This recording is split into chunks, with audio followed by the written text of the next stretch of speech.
నమస్తే అండి తెలుగు ప్రజలకు. ఈరోజు ఎక్కడ చూసినా జూబ్లీహిల్స్ ఉప ఎన్నికల కోసం చర్చ జరుగుతుంది. అందులో భాగంగా మనం అనేక మందితో ఇంటర్వ్యూ చేస్తున్నాం. ఈరోజు మనం ఇంటర్వ్యూ చేసే గెస్ట్ గురించి చెప్పాలంటే ఇంటలెక్చువల్, అసలు పొలిటికల్కు పెద్దగా ఎక్కడ కూడా సంబంధం లేని వ్యక్తి.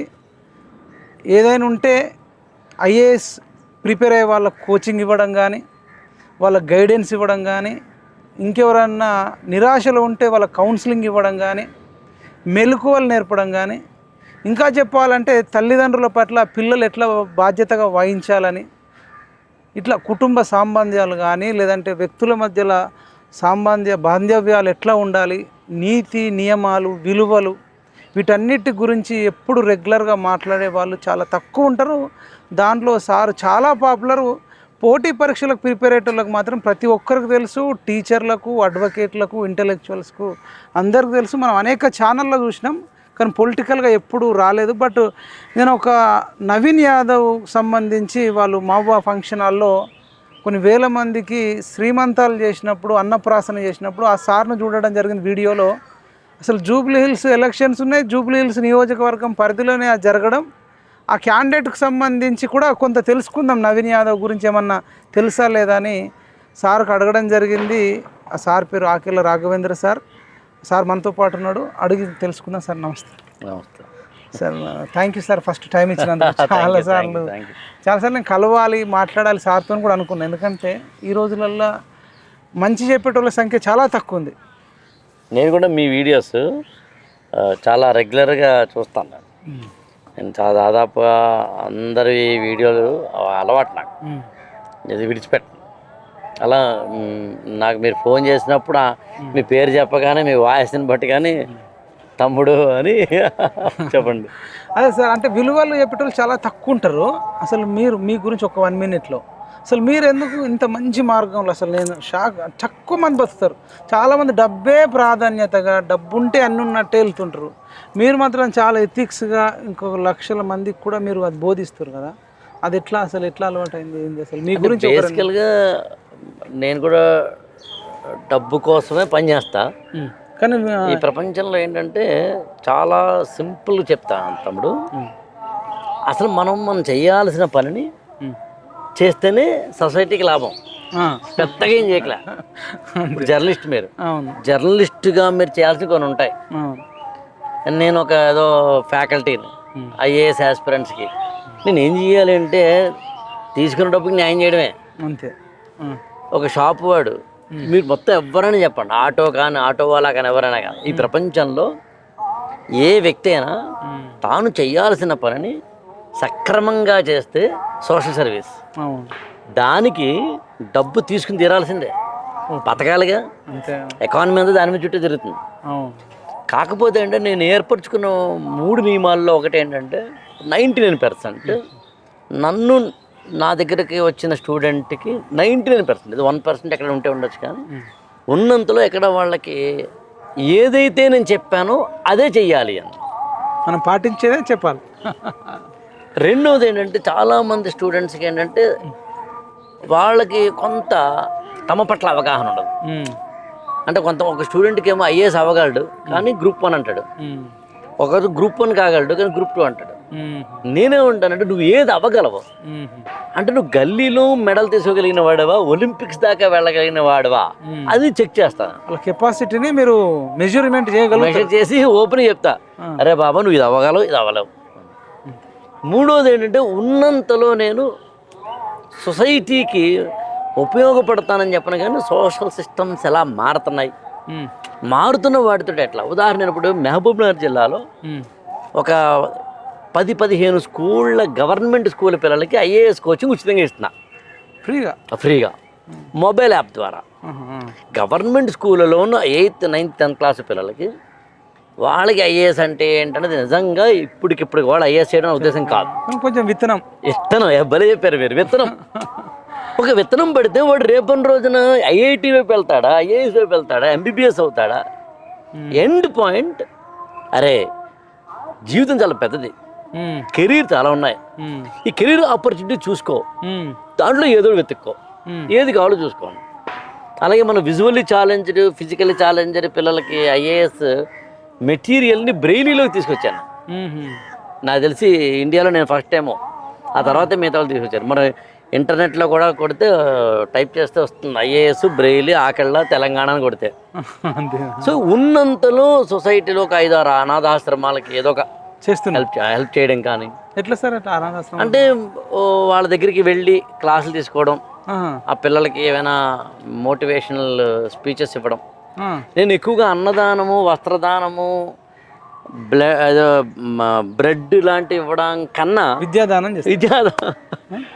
ఇప్పుడు మనకి గవర్నమెంట్ విక్టోరియా మెమోరియల్ అని ఒకటి ఉంది, సరూర్ నగర్. సరూర్ నగర్ బిఎం. అక్కడ అనాథ ఆర్ఫన్ పిల్లలు గవర్నమెంట్ రన్ చేస్తుంది. అది దాదాపు 1000 మంది ఉంటారు యాక్చువల్గా. నేను ప్రతి నెల ఒక క్లాస్ తీసుకుంటాను అక్కడ.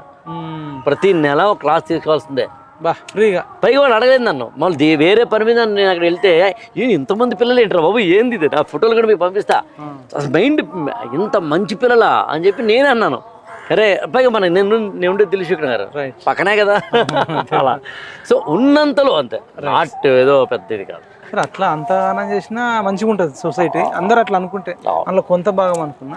సరే మీరు నవీన్ యాదవ్ గురించి, పొలిటికల్ లీడర్, జూబ్లీ హిల్స్ లో ఆల్రెడీ 2 సార్లు పోటీ చేసి ఓడిపోయిన వ్యక్తి, ఇప్పుడు కూడా ఆస్పిరెంట్. మీరు సడన్ గా అందులో మీరు చాలా మంది అంతా వేదిక మీద మీరు ఒక్కరు కాకుండా మిగతా వాళ్ళంతా పొలిటికల్ లీడర్. అంటే దాదాపు 2010 అంటే వాళ్ళకి ఒక 15-16 సంవత్సరాల కిందట నుంచి నాకు నవీన్ యాదవ్ పరిచయం. దాదాపు 15 సంవత్సరాల కిందట. ఇప్పుడు ఒక ఎట్లా సార్ ఫస్ట్ పరిచయం? ఒక 5 స్టూడెంట్స్ని పంపించాడు అతను కానీ అతని యొక్క అనుయాయులు కానీ. ఇలాగా 5 స్టూడెంట్స్కి ఫ్రీ కోచింగ్ ఇవ్వాలి. సో మనకు ఒక ఎడ్యుకేషన్ సిస్టంలో, ఒక క్లాస్ రూమ్ స్ట్రక్చర్లో ఒక 5 ఒకేసారి మనం ఫ్రీ కోచింగ్ ఇవ్వడం అంటే కొంచెం కష్టం. ఎంతో కొంత కట్టాలి. ఇది వాళ్ళు ఊరుకోరు అక్కడ. అరే మేము 5 ఫీజు కట్టలేదురా, పక్కడు చెప్తారు ఏదో అది డిస్టర్బ్ అవుతుంది. నేను మాట్లాడుతూ 2008-9 ఆ ప్రాంతాలు అనుకోవచ్చు ఇవాళకి. అప్పుడు నేను నవీన్ చెప్పా, 5 నేను ఇవ్వడం కష్టం, కావాలంటే ఒక చిన్న ఐడియా ఇస్తాను, ఒకసారి నీకు ఐడియా నచ్చితే చేద్దాం. యాక్చువల్గా నన్ను అంకుల్ అంటాడు అతను. కానీ ఫస్ట్ పరిచయంలోనే అయితే అంకుల్ ఒకసారి కలుద్దాం. అప్పుడు వాళ్ళ ఇంట్లో కలిసి 5 కాకుండా 500 మందికి ఇద్దాం. 500 మంది ఎలాగా? మీ యొక్క పరిధిలో, యూసఫ్ కూడా పరిధిలో వాళ్ళకి ఎలాగో ఆఫీస్ ఉంది, మీకు కూడా ఐడియా ఉంది, పెద్ద ఫంక్షన్ హాల్ పెట్టేంత ఉంది. ఒక 500 మంది ఈజీ కూర్చుంటాం. 500 మందిని కూర్చోబెడదాం, ఓ 2 నెలలు కోచింగ్ ఇద్దాం గ్రూప్ 2కి. నేనేమో ఫ్యాకల్టీని పంపిస్తాను. ఈ ఫ్యాకల్టీలకి అయ్యే ఖర్చు నేను చూసుకుంటా. మీరే? అంటే అది ఎంత అవుతుంది మహా అయితే ఆ రోజులో ఒక 2 లక్షలు అవుతుంది. 2 లక్షలు ఆ రోజుల్లో ఎక్కువే, కానీ అంటే 2 లక్షలు కొంచెం తక్కువనే. కానీ అప్పుడు అంటే 500 మంది స్టూడెంట్స్కి ఉపయోగపడే ఒక అవకాశం, అంతమందికి చెప్పడం అంటే. అప్పుడు ఏం చేశాను, అప్పుడు ఇతను చెప్తే వాళ్ళకి మధ్యాహ్నం భోజనాలు మొత్తం ఓవరాల్గా అదే సిస్టమ్ ఏదైతే 500 మందికి 20 అదే ఒక 2 నెలల పాటు ఉచితంగా భోజనం పెట్టి, కోచింగ్ సంబంధించిన మెటీరియల్ ఇచ్చి అభ్యర్థులకి అప్పుడు వాళ్ళకి గ్రూప్ 2 కోచింగ్ ఇచ్చాం. ఇక్కడ వాళ్ళ ఆఫీస్లోనే అదే మనం వాళ్ళ ఫంక్షన్ హాల్ ఉంటుంది పక్కనే, మాబా ఫంక్షన్ హాల్. ఆ ఫంక్షన్ హాల్ తీసుకుని చేసిన తర్వాత దానికి ఒక సభ పెట్టాం. ఈ మొత్తం సక్సెస్ మీట్ అంటాం కదా, అప్పుడు మినిస్టర్లు మొత్తం అందరూ, సికింద్రాబాద్ ఎంపీ అప్పుడు అంజన్ కుమార్ యాదవ్ ఆయన వచ్చారు. యాక్చువల్గా ఆయనతోటి వాళ్ళ ఫ్యామిలీ తోటి నాకు అనుబంధం కూడా ఆ రోజు నుంచి ఏర్పడింది. నవీనే పరిచయం చేసాడు. సో అట్లా అప్పటి నుంచి ప్రతి 6 నెలలకో 1 ఇయర్కో ఏదో ఒకటి, అది బ్లడ్ డొనేషన్ క్యాంప్ లాంటిదా, ప్లాంటేషన్ లాంటిదా, లేకపోతే అనాథాశ్రమాలు లాంటివా, ఎడ్యుకేషన్ సంబంధించినవా, నాకు ఏదైనా ఒక ఐడియా వస్తే ముందు నవీన్ చెప్పి తమ్ముడు చేస్తే బాగుంటుందేమో ఆలోచించు అంటే తప్పనిసరిగా. ఇప్పుడు మొన్న దాన్ని రిఫర్ చేసిన సీమంతాలది కూడా, సీమంతాలు దాదాపు 1500 మంది గర్భిణీ స్త్రీలకి అండ్ అన్నప్రాసనలు, వాళ్ళు 500. దానికి అందరూ మినిస్టర్లు అందరూ రావడము, ఏఐసిసి సెక్రటరీ వీళ్ళంతా రావడం పెద్ద మీటింగ్ అది.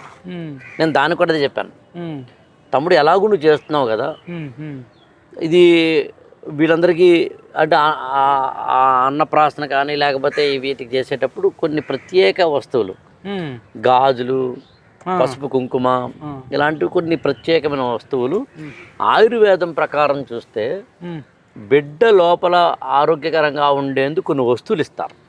మామూలుగా మామూలుగా ఎప్పుడైనా పిల్లలు ఏదైనా పెద్ద మనిషి అప్పుడు ఇచ్చే కొన్ని ఉంటాయా, అవన్నీ కూడా ఆరోగ్యానికి ఉపయోగపడేవి.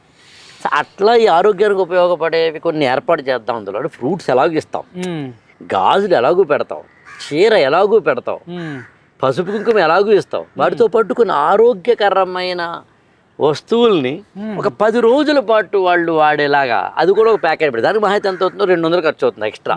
ఇంత ఖర్చు పెడుతూ ఇలాంటి ఐడియాలు ఇస్తుంటా. నవీనికి సింపుల్ చెప్పాలంటే ఎందుకని అడగడబ్బా అంటే అప్పుడైతే అంకుల్ అండి, ఇప్పుడు అన్న అనే అంత చనువు ఉంటుంది కాబట్టి చేద్దామన్నా అంటే. సో నాకు ఇలా నవీన్ మాత్రమే కాదు, దాదాపు తెలుగు రాష్ట్రాల్లో నాకు తెలిసి ఒక 100 మంది ఇలాంటి తమ్ముళ్ళు ఉన్నారేమో. 100 మంది. ఇప్పుడు కొత్త తమ్ముడు నువ్వు అంటాను నేను. అంటే అక్కడ నేనేమంటానంటే సమాజానికి మనము చుట్టూ చీకటి ఉందని తిట్టుకోవడం కాకుండా ప్రయత్నించి ఒక చిన్న దీపాన్ని వెలిగించాలి. మన వంతు అందరం అన్నీ చేయలేం. ఇప్పుడు నేను ఎలాగూ చేయడానికి అంత డబ్బు కావాలి. ఉదాహరణ చూద్దాం, 1500 మందిని అన్నప్రాసనను, సీమంతాలు, గర్భిణీ స్త్రీకి చేయాలంటే ఎంత ఖర్చు అవుతుందో ఊహించండి. ఖర్చు ఒకటి చేయడం అనేది చాలా హై రిస్క్. మ్యాన్ పవర్, దాంతోపాటు డబ్బులు. నేనే ఉంటానంటే మనం చేయలేకపోవచ్చు, నువ్వు చేయలేకపోవచ్చు. చేసేవారిని ఒకళ్ళు మనం ఎంకరేజ్ చేద్దాం. దట్ ఈజ్ మై ఫిలాసఫీ అనమాట. అని చెప్పి ఎప్పుడు కూడా నేను అరే బాగా చేయండి ఇది ఒకటి చిన్న చిన్న ఇలా కాదు ఇలా వెళ్ళండి అని చెప్పడానికి అనమాట. ఆ రోజు ఏమనిపించింది సార్ అంతమంది గర్భిణీ స్త్రీలను ఒక దగ్గర చూసినప్పుడు? అసలు ఎట్లాంటి ఫీలింగ్? అది వాళ్ళ ఫీలింగ్ ఎట్లుంది అసలు? మీరు ఆ రోజు నా స్పీచ్ వినుంటారు. విన్నాను. మామూలుగా గర్భిణీ స్త్రీలకి సీమంతాలు చేయడం అనే దానికి దేని వెనకాలన్నా, ఏ ప్రాసెస్ వెనకాలన్నా కానీ ఏదో ఒక చిన్న మనకి దాన్ని నేను ఈక్వేషన్ అనే పదం వాడతాను, లాభము నష్టం అనే పదం వాడిన, సమీకరణం అంటాం. మనందరి లైఫ్లో కూడా సమీకరణాలతో ఆధారపడి ఉంటాయి. మ్యాథమెటిక్స్లో ఈక్వేషన్ ఒక పదం ఉంటుంది. X + Y = A + B అంటాడు. అప్పుడు ఎక్స్ వైని అటు తీసుకెళ్ళి బీని ఇటు తీసుకొస్తే X - B = A - Y. అంటే లైఫ్ అంతా కూడా సమీకరణాలు. ఇట్లా మనందరం ఎందుకు కూర్చున్నాం అంటే ఖచ్చితంగా ఆ వీడియో ద్వారా నలుగురికి మంచి చెప్పాలి. మంచి చెప్పడం మాత్రమే మనం ఏం కూడా ఉండదు, ఎక్కువ మంది చూడాలనుకుంటాం. వ్యూస్ వెనకాల ఉంటాయి, సబ్స్క్రైబర్స్ వెనకాల ఉంటాయి, అవి లేకుండా బతకలేము. అందుకని ఈక్వేషన్స్, సమీకరణాలతోటి మానవ జీవితాలు ఉంటాయి. ఏ పనిని చేయొచ్చు మనం. ఖచ్చితంగా ఒక సీమంతం జరుపుకోలేని పేద, దిగువ, మధ్యతరగతి ఆడవారికి, గర్భిణీ స్త్రీలకి ఊహించండి ఒకసారి. ఆ రోజు మీరున్నారు, మీకు అర్థమవుతుంది. ఒక 1000 మంది అలా కూర్చుని ఉంటే అసలు అదే విజువలైజ్ చేస్తేనే, మేము జస్ట్ వీడియోలో చూసినాం కానీ బొట్టు పెట్టుకుని మేము కూడా ఉంటే బాగుండేది అనిపించింది. బొట్టు పెట్టుకుని నిండా గాజులు వేసుకున్న స్త్రీలు చాలా పులకించిపోయి, ఒక అన్నయ్య మాకు ఇంత చేసి పెడుతున్నాడే నవీన్ అదే ఒక అనుబంధం, ఆత్మీయత, పెద్ద పాజిటివ్ వైబ్రేషన్, పాజిటివ్ వైబ్. అప్పుడు అందులో నేను మాట అన్నాను, ఈ గర్భిణీ స్త్రీల నుంచి పిల్లలు పుట్టినప్పుడు గాంధీ కానీ, నెహ్రూ కానీ, అంబేద్కర్ కానీ, అబ్దుల్ కలాం కానీ, స్వామి వివేకానంద కానీ, ఆ మాటకు వస్తే మీరు కానీ, నేను కానీ, ఎవరైనా కానీ పుట్టినప్పుడు సామాన్యంగా పుట్టినప్పుడు భూమి చీలిపోయి ఆకాశం నుంచి దేవదంతుబులు మోగించి పూల వర్షం కురిపించి అరే గాంధీ పుట్టారు, అంబేద్కర్ పుట్టారని చెప్పలేదు. పుట్టినప్పుడు సామాన్యంగా పుట్టాం, ఎదిగినప్పుడు గొప్ప వాళ్ళకి ఎదగాలి. అలా ఈ గర్భిణీ స్త్రీలందరి యొక్క పుట్టిన పిల్లలు రేపటి రోజున ఈ దేశానికి ఉపయోగపడే ఒక అంబేద్కర్, ఒక స్వామి వివేకానంద, ఒక అబ్దుల్ కలాం, ఇలాంటి వారు రావాలి. అంత పాజిటివ్ వైపు దాని వెనకాల ఉంది. అలా చూద్దాం ప్రతి పనిని అంటాను నేను. రాజకీయ నాయకులు కూడా బాధ్యత ఉందంటాను నేను. సో అందుకని అందులో భాగంగా నవీన్ 15 నుంచి పరిచయం కాబట్టి అన్న ఇలా చేస్తున్నాము మీరు. తర్వాత ఏం చేసారు అంటే 500 స్టూడెంట్స్ అప్పుడు అప్పుడు తర్వాత చేసిన ప్రోగ్రామ్స్ మీరు అనేది అప్పుడు ఏం చేసామన్నా, ఇప్పుడు 500 మందితో మీరు ఒక ప్రోగ్రామ్ చేసి సక్సెస్ అయిపోయింది. రెండు నెలల పాటు గ్రూప్ 2 ఎగ్జామ్ కోచింగ్ ఇచ్చాం మనం. తర్వాత మళ్ళీ అంటే వేరే ప్రోగ్రామ్స్ మీద వాళ్ళకి ఇంకా వేరే వాళ్ళకి ఏమేం చేసారు ఇంకా మీరు మీ ఆధ్వర్యంలో తెలిసి? బేసికల్గా అయితే కనుక ఎక్కువగా చేస్తుంది యూత్ ప్రోగ్రామ్స్.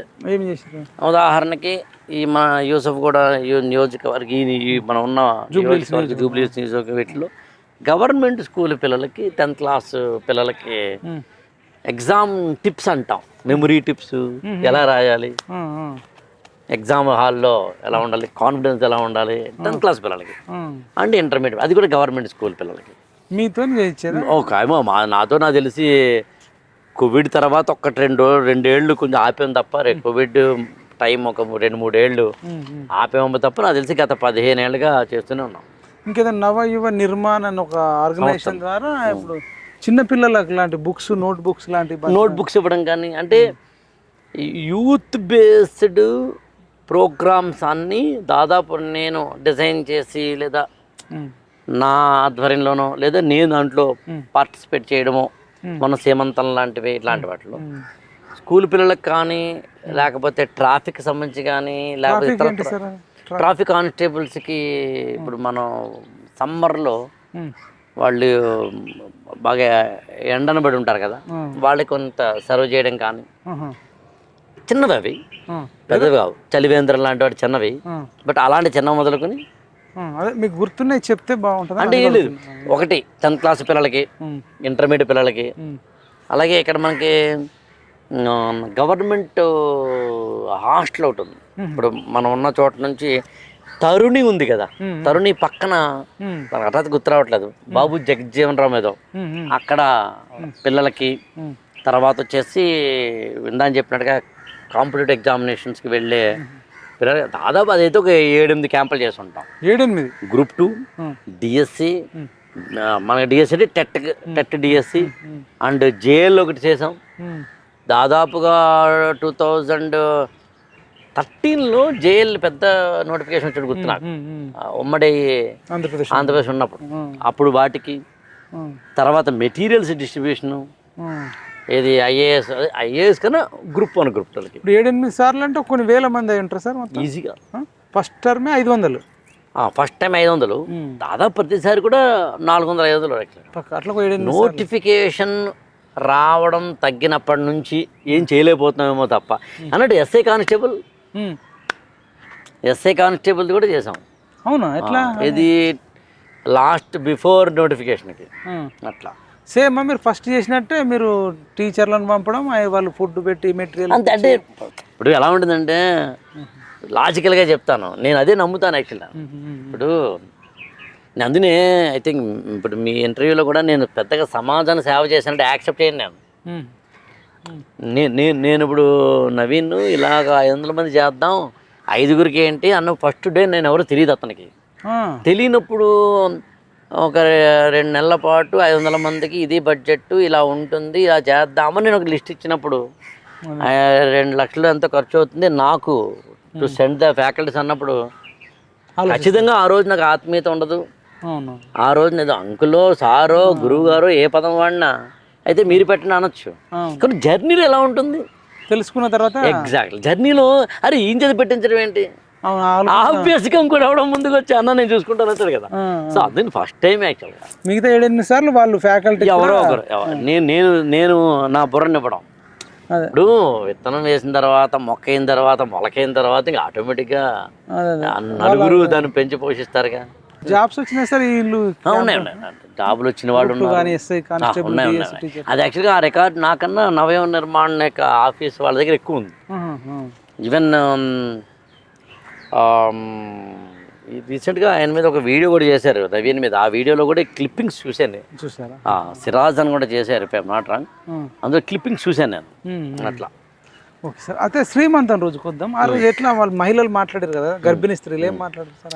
అంటే యాక్చువల్గా మీరు వీళ్ళతో ఆ క్లిప్పింగ్స్ కూడా తీసుకుని వేయగలిగితే చూడండి. అంటే గర్భిణీ స్త్రీలు ఎక్కువ చూడలేదు, ఒకరిద్దరి తప్ప, మిగతా వాళ్ళంతా గెస్ట్లు ఎక్కువ మాట్లాడినే ఉన్నాయి. గర్భిణీ స్త్రీలు కూడా ఇప్పుడు మీకు మన women commission chairperson Nerella Sharada గారు వచ్చారు, వాళ్ళందరూ వచ్చినప్పుడు కూడా గర్భిణీ స్త్రీ కూడా మాట్లాడారు.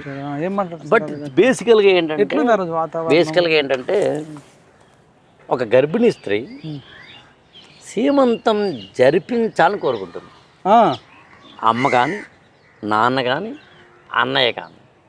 ఇదిగో తెలుగులో సినిమాలో పాట, కదిలే కాలమా కాసేపు ఆగుమా నా తాతయ్య అని, అంటే పెదరాయుడు సినిమా, పెదరాయుడు సినిమాలు అనుకుంటా. మోహన్ బాబు సౌందర్యం ఉంటుంది.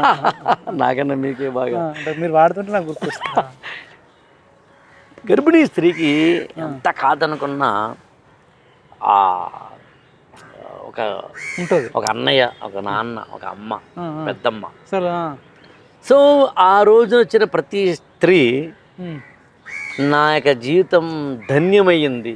మళ్ళీ గ్రాండ్గా చేసిరు, గ్రాండ్గా చేయడం మామూలు కాదు కాదు, ఒక నలుగురిని పిలిచి కాదు. దాదాపు 3,000 మంది వచ్చింటారు మగ అంతా కలిపితే. వాళ్ళ బంధువులు కూడా వచ్చి ఉంటారు, వాళ్ళ బంధువులు, తల్లిదండ్రులు కానీ, స్నేహితులు, మనలాంటి వాళ్ళం. సో అందుకని అదొక ఏం మాట్లాడు సార్? ఎవరైనా మాట్లాడింది గుర్తుందా? గర్భిణీ స్త్రీలో ఒకరిద్దరు మాట్లాడారు అంటే వాళ్ళు భావోద్వేగ ఎలా ఉంటుందంటే, ఆ భావోద్వేగ క్షణాల్లో వాళ్ళు మాట్లాడేది ఏముంటుందంటే అందరు మాట్లాడారు, ఒక 5-6 గారు మాట్లాడుంటారా? చాలా ఆనందంగా ఉంది, ఎంతో పుణ్యం చేసుకుంటే, అదృష్టం ఉంటే, అందరి మధ్యలో ఇంతమంది మధ్యలో, మళ్ళీ ఇంతమంది మధ్యలో, పెద్దవాళ్ళ మధ్యలో, పేదోళ్ళు, పేదవారు, సెలబ్రిటీలు అంటే అది చేసుకోవచ్చు, అది చేసుకోవచ్చు. వీళ్ళు ఇళ్లల్లో నాకు తెలిసి సీమంతం జరుపుకోవడానికి కూడా అవకాశము లేనివారు అయి ఉండొచ్చు. ఇంకోటి ఏంటంటే, అంటే మనకి బ్రోకెన్ ఫ్యామిలీస్ అని ఉంటాయి. నేను ఒక ఆవిడని అక్కడ ఆ రోజున మాట్లాడాను. అంటే పెళ్ళయింది, ఈమె గర్భవతి అయింది, అబ్బా, ఈమె గర్భం దాల్చిన 4 నెలలకు 5 నెలలకు 6 నెలలకు ఆ ఫేజ్లో భర్త చనిపోయాడు. అబ్బా, ఇప్పుడు భర్త చనిపోయిన ఆ స్త్రీ ఎంత వేదనలో ఉంటుంది, చాలా దుఃఖం ఉంటుంది. అది ఎవరు తీర్చగలరు? తీర్చలేదు. గర్భం దాల్చిన తర్వాత 6 నెలలుగా ఎప్పుడో గర్భంలోన శిశువుని ఈ లోకంలోకి తీసుకురావాల్సిందే కదా. అంతే తప్ప అత్తమామలకి సపోర్ట్ ఉందో లేదో మనకు తెలీదు, అమ్మా నాన్నల సపోర్ట్ ఉందో లేదో మనకు తెలీదు. చిన్న ఉత్సవం సీమంతం అనేది ఎవరూ జరపరే, భర్తే లేడే అనే ఒకనొక సందర్భంలో ధైర్యం ఒక అన్నయ్యలాగా ఉండడం అనేది ఖచ్చితంగా మనం అంతగానే అంటే అంత హడావుడిలో అంతగానే నేను కూడా మాట్లాడలేను, మాట్లాడకూడదు కూడా. వాళ్ళు ఒక అందులోంచి బయటపడుతూ ఉంటారు కదా, చెప్తున్నాను. అంటే అలాంటి కన్నీటి గాథలు చాలా ఉంటాయి. మనం కేవలం పేద మధ్యతరగతి, అందులో మళ్ళీ ముస్లింలు, క్రైస్తవులు, హిందువులు, అన్ని కులాలు, వేరే రాష్ట్రం వాళ్ళు కూడా ఉన్నారట, వేరే రాష్ట్రాల వాళ్ళు. ఎండ్ పాయింట్ అంటే అంగన్వాడీ అండ్ అదర్ సిస్టమ్ ద్వారా మనం తీసుకుంటాం కదా. ఎవరైతే ఉన్నారో అక్కడ గర్భస్థ స్త్రీలు, మనం కేవలం దిగువ మధ్యతరగతి లేదా పేద చేసుకోలేకపోతున్నారు అని మాత్రం చూడడం లేదు. బ్రోకెన్ ఫ్యామిలీస్ ఉండి ఉండొచ్చు, భర్త చనిపోవడం లాంటివో, భర్త పట్టించుకోకపోవడము, భర్త తాగుబోతే ఉండడము తెలియదు మనకి. అంటే మిగతావన్నీ పక్కన పెడితే ఒక సాయంత్రం పూట అట్లీస్ట్ ఒక పాజిటివ్ వైబ్, ఒక ఆనందం, ఒక చిరునవ్వు, ఒక మెమొరీ, ఉత్సాహం, ఒక ఉద్వేగం, ఒక ఉత్తేజం, ఒక సంతోషం. మనలాంటి వాళ్ళు, నేను ఆ రోజు నా స్పీచ్ మీరు వింటే అర్థమవుతుంది. నేను క్యాజువల్గా ఇచ్చుకొచ్చేసి యాక్చువల్గా నిజంగా ఆ రోజు స్పీచ్ మీరు గమనించలేదు, స్పీచ్ వినడానికి అవకాశం ఉండదు అక్కడ. ఎందుకంటే పైగా రాజకీయ నాయకులందరూ స్టేజ్ మీద ఉంటారు. ఒక లైన్ దాటి నేను కూడా పొగడకూడదు, దాని పొగడత కూడా ఒక స్థాయి దాటి ఉండకూడదు. మేమేమంటామంటే పొగడత ఎప్పుడు కూడా సెంట్లో ఉండాలి, రాయాలి తప్ప తాగించకూడదు. సో అందుకని ఆ స్త్రీలని వాళ్ళని చూసినప్పుడు అందుకనే కావాలి నేను చెప్పింది అదే, అరే బాబు ఇది కేవలం ఒక సీమంతం చేస్తేనేమో ఒక పాజిటివ్ వైపు ఇవి మాత్రమే కాదు, దీని వెనకాల చాలా సామాజిక బాధ్యత, సామాజిక సందేశం, సామాజిక పరమైన మెసేజ్. ఒక సినిమా, ఒక మంచి సినిమా తీస్తారు కదా, అవును, జనతా గ్యారేజ్ కానీ, శ్రీమంతుడు సినిమా, ఇట్లాంటి సినిమా తీసినట్టు ఒక మెసేజ్ అనుకోవచ్చు. చూసి ఇంకో 100 మంది నేర్చుకోవచ్చు. మీరు నాకు ఫోన్ చేసినప్పుడు మీరు అదే చెప్పారు, అన్న మనం మంచిని చెబుదాం నలుగురికి, ఇంకెవరికైనా ఐడియా వస్తుంది. మనం అందరం కూడా ఇప్పుడు దీపం కిందనే నీడ ఉంటుందబ్బా అవును ఈ ప్రపంచంలో. అవును ఆకలి రాఘవేంద్ర కదా, ఆకలి రాఘవేంద్రకి అన్ని పాజిటివ్లు ఉంటాయా? అన్ని పాజిటివ్లు ఉండవు, నెగిటివ్లు గ్యారంటీ ఉంటాయి. ఆ నెగిటివ్ని కూడా చూసేవాడు ఉంటాడు. అవును నేను ఏమంటానంటే నెగిటివ్ని పాజిటివ్ ఇవి చూడొద్దు, అందులో వ్యక్తిని చూడొద్దు, ఆలోచన చూడు, ఆచరణ చూడు, ఉన్నంతలో మంచి చేయగలమో చూడు. అయితే శ్రీమంతం రోజు నాకు అంత బాగా క్యూరియాసిటీ ఉంది. అంటే ఎట్లా స్టార్ట్ అయింది, ఎట్లా ఎండ్ చేశారు, అంటే ఏమేమి చేశారు అన్నట్టు మీరు స్టార్టింగ్ ఏది మీరు అనేది ప్రొసీజరా? ప్రొసీజర్ నాకు పెద్ద ఐడియా లేదు. అంటే ప్రొసీజర్ అంటే ఏమేం చేశారు అన్నట్టు? శ్రీమంతం అంటే చీర పెట్టడమా? అంటే మామూలుగా శ్రీమంతం రోజునైతే కనుక నేను చెప్పిన ఆయుర్వేదపరమైన ఆరోగ్యపరమైన అంశాలు, దాంతోపాటు చీరే సారే అంటాం, మంచి పట్టు చీర లాంటిది, చీరే సారే, తర్వాత వచ్చేసి స్వీట్స్ లాంటివి, అట్లా వాళ్ళే చేస్తారు కదా, మళ్ళీ మనం ఏం పెట్టాము చూడాలి. అంటే ఎట్లా చేసారు అనేది కూడా కొద్దిగా క్యూరియాసిటీ. ఇప్పుడు అంటే ఏం లేదు, 1500 మంది వచ్చారు సార్. అంటే చేయడం అంటే వాళ్ళ దగ్గరికి వెళ్ళి అది అలాగా. ఓకే చెప్తాను. ఇప్పుడు ఇలాగా లైన్స్ గా అందరినీ కూర్చోబెట్టాం, ఇటు ఇటు అభిముఖం అంటాం అనమాట. ఇటువైపు వీళ్ళు ఇటువైపు వీళ్ళు ఉండేలాగా, అంటే కుర్చీలు వెనక్కి తాకుతూ ఉంటాయి. ఇలా లైన్గా వచ్చిన పెద్దలందరినీ ఎవరెవరైతే వచ్చారో వాళ్ళందరూ అందరూ చేయలేరు కాబట్టి ఎంతమందికి ఎంతమంది చేయగలితే అంతమంది పసుపు కుంకుమలు, ఫార్మాలిటీస్, చీర సారీ పెట్టడం, వాటితో పాటు ఏవైతే ఉంటాయో ఆ ప్రొసీజరల్స్ చేయడం. మొత్తం మీద అక్కడ కూర్చున్న స్త్రీలందరికీ ఇక్కడ ఎవరైతే ఉన్నారో పెద్దవాళ్ళందరూ వచ్చి వాళ్ళందరికీ దగ్గరికి వెళ్ళి వాళ్ళకి ఇవ్వాల్సిన చీరే సారే లాంటిది ఇచ్చి అందులోంచి వాళ్ళని ఆనందమయం చేయడం. సరే, మొత్తానికి బయట సింగిల్గా చేసే శ్రీమంతం ఎట్లా చేస్తారు, ఇట్లా గ్రూప్గా చేసారు అంతేగా? మామూలుగా మీకు ఇది ఉంటుంది కదా, మీకు ఐడియా ఉంటుంది. మనకి దాని పేరేంటి ఇది అంటారు కదా, సామూహిక వనభోజనాలు, సామూహిక ఇది ఉంటుంది కదా. ఫస్ట్ టైం వింటున్నాం సామూహిక శ్రీమంతం. సామూహిక అన్నప్రాసన కూడా ఫస్ట్ టైం. అన్నట్టు సామూహిక వనభోజనాలు విన్నారు మీరు? వివాహాలు ఉంటాయి. ఓకే సార్, ఫైనల్గా ఎట్లాంటి నవీన్ యాదవ్ గురించి ఏం చెప్తారు? ఎట్లాంటి వ్యక్తిత్వం ఉన్నాడు అని చెప్పగలుగుతారు మీకు తెలిసిన? అంటే నాకు తెలిసిన నవీన్ యాదవ్ సొసైటీకి ఉపయోగపడి నేను ఇచ్చిన కొన్ని ఐడియాలని మాత్రం ఎందుకు నడకుండా ఫస్ట్ డే 1 2010 ఆ ప్రాంతం స్టార్ట్ చేస్తే ఈ గవర్నమెంట్ ఎగ్జామ్స్ ప్రిపేర్ అయ్యే వాళ్ళకి ఉచిత కోచింగ్ అనే దాంతో జర్నీ స్టార్ట్ అయ్యాను.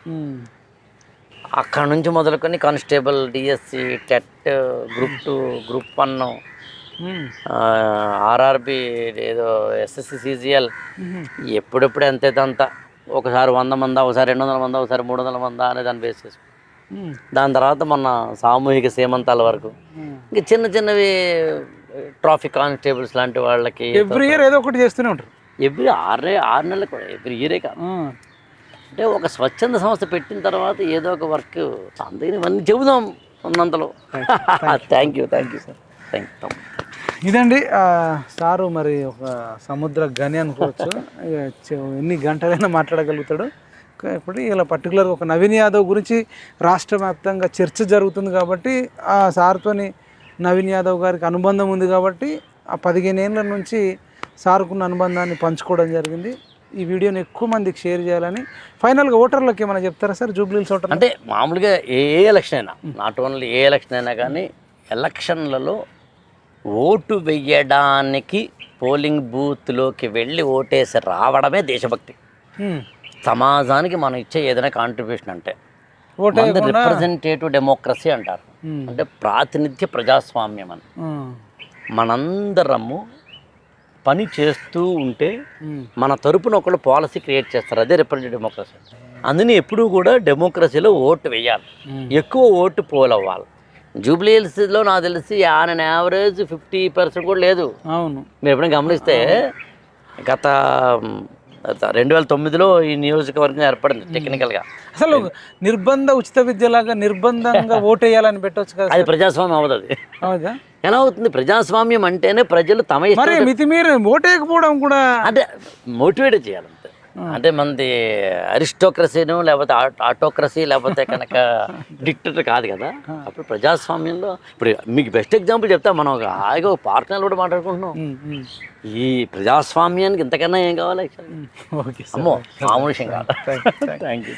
ఇదండి సార్తో మాట్లాడుతుంటే ఇంకా కొత్త కొత్త విషయాలు వస్తున్నాయి. మళ్ళీ ఎప్పుడన్నా టైం ఇస్తే ఇంటర్వ్యూ చేద్దాం. ఈ వీడియోని ఎక్కువ మందికి షేర్ చేయాలని కోరుకుంటూ జై జవాన్, జై కిసాన్, జై